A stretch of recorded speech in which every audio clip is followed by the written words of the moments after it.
आओ रे आओ भै बहनियो जागो रे जागो दीदी भूलियो। आओ रे आओ भै बहनियो जागो रे जागो दीदी भूलियो। काका काकी अम्मा बुबू भैजी भूला रे। काका काकी अम्मा बुबू भैजी भूला रे। मूल निवास भू कानून तुमरो हक रे।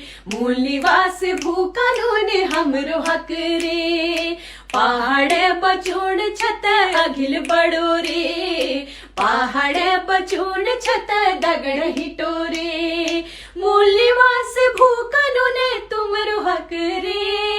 मूल निवास भू कानून हमरो हक रे। पहाड़ बचून छत अघिल बड़ो रे। उत्तराखंड में भू कानून की मांग जो पहले चिंगारी के रूप में देखी जा रही थी, अब वह अगर यूं कहा जाए तो ज्वालामुखी का रूप धारण कर चुकी है। और इसका सटीक प्रमाण आप देहरादून के परेड ग्राउंड से जायजा ले सकते हैं कि किस तरह से वहां पर, चाहे वो सामाजिक संगठन हो या फिर राजनीतिक संगठन हो या फिर स्वर के जो नायक हैं वो हो या फिर सैनिकों का जो संगठन है, भूतपूर्व सैनिकों का जो संगठन है, उन्होंने इस एक जो कार्यक्रम है, यानी जो एक तरह से आवाज है, उस भू कानून की युवा बोले, बुजुर्ग बोले, उत्तराखंड का एक जुनून, पौधा झंडा खाएंगे, पौधा झंडा खाएंगे, उत्तराखंड का एक जुनून, उत्तराखंड का एक जुनून, उत्तराखंड का एक जुनून, उत्तराखंड का एक जुनून।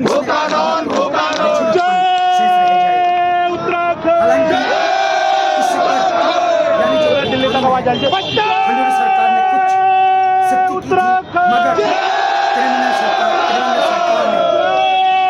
वो ऐसा कानून लाया कि बाहरी व्यक्ति कितनी चाहे आवाज दो,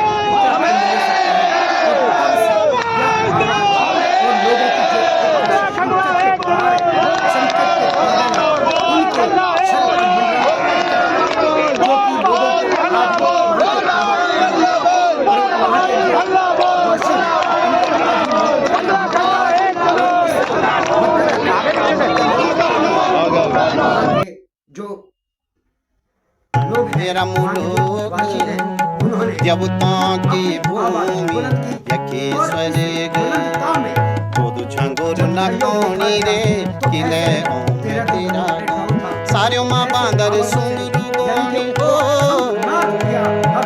सारियों माँ बांदर सुंगुरु गोनी किले मैं तेरा गो खुद छंगुर नकोनी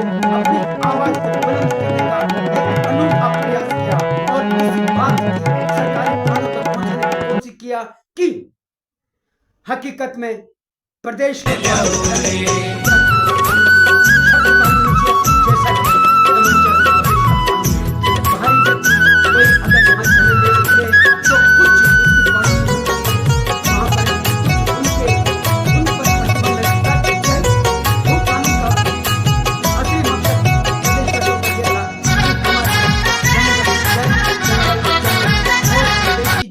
अनेक धरोहर है, उस सर्वप्रथम प्रदेशवासियों का ही हक है, न कि बाहर वालों का।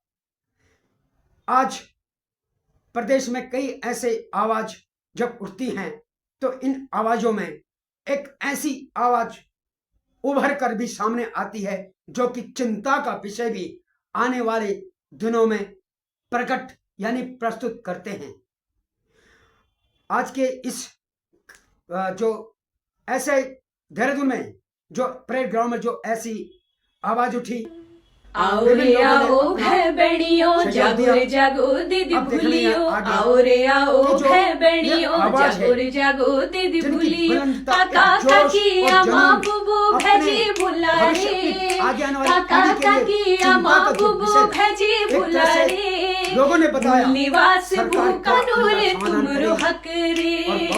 मूल निवास भू कानून बचाओ बचाओ रे, उत्तराखंड बचाओ रे। कानून जाओ दाजू उत्तराखंड मूल्यवास भूखनु ने तुम रुहक रे, मूल्यवास भूखनु ने हम रुहक रे, प्रदेश के अंदर रोजगार आहड़े कर रहे हैं। बचून तो ऐसे छत अगिल बड़ो कब तक होगा रे। कि बाहरी व्यक्ति यानी कि 40 लाख से ज्यादा लोग प्रदेश में अपना निवास कर चुके हैं और 1.5 करोड़ की जनता में यानी 1.5 करोड़ का जो प्रदेश की एक तरह से प्रदेश में 1.5 करोड़ की जनता है, उनका चिंतन और मंथन करना भी क्या स्वाभाविक है। दोस्तों, आपका क्या विचार है, जरूर इस पर अपनी प्रतिक्रिया लिखें और कहें। नमस्कार दोस्तों, मैं जयपाल सनेगी दूरगामी दृष्टि से। दोस्तों, लाइक एंड सब्सक्राइब जरूर कीजिएगा, क्योंकि जब चिंतन और मंथन का विषय है तो इस चिंतन मंथन में सरकारी कानून तक आपकी आवाज पहुंचनी चाहिए। और ये आवाज तब पहुंचती है कि आपकी बात, आपकी जो की हुई सटीक एक तरह से प्रतिक्रिया है, आपका जो सोच है, उस सोच में सरकार की क्या राय है। मुझे लगता है कि लोकसभा के चुनाव से आने से यानी कि जब लोकसभा के चुनाव दरवाजा अपना खटखटा रहा है, तो इस समय पर यह मुद्दा उठा तो कहीं सरकार को भी इस सोच में, लोगों की सोच में अपनी सोच को सही रूप देना होगा, ताकि यहां की प्रदेश सुरक्षित रह सके, सुरक्षित हाथों में से रह सके और सुरक्षित एक तरह से राजनेताओं के हाथों में रह सके। आपका क्या विचार है, अवश्य लाइक एंड सब्सक्राइब कीजिएगा।